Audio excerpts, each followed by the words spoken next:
ગોપાલ ઇટાલિયા પણ કહી રહ્યા છે કે ભાજપે 400ની ફોજ ઉતારી. રોજ ઉઠીને સવારમાં જૂઠું બોલનારા લોકોને અહીંયા કોઈ સ્થાન હોતું નથી. ત્રિપાખીયો જંગ તમને લાગી રહ્યો છે? અમારી લડાઈ માત્ર ને માત્ર કોંગ્રેસ સામે છે.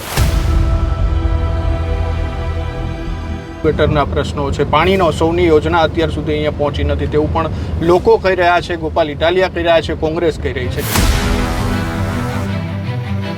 જ્યારે ચૂંટણી નથી ડિક્લેર થઈ ત્યારથી ઉમેદવારી છે એટલે એમની પાસે બીજું કંઈ વર્ક ન હોઈ શકે.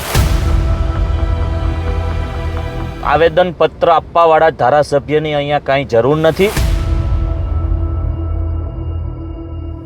કૌભાંડના આક્ષેપ થયા છે, કઈ રીતે? કોઈ પાયા વિહોણા આક્ષેપ છે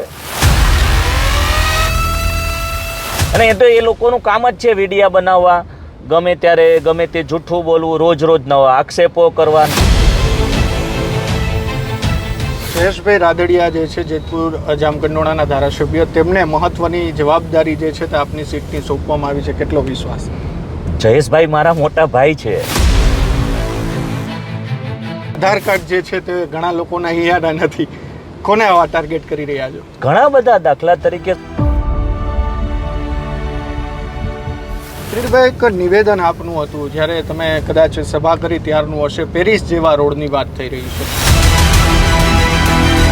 તમામ ગામોમાં ભારતીય જનતા પાર્ટીનું એક લહેર નહીં પણ આંધી છે આ વખતે.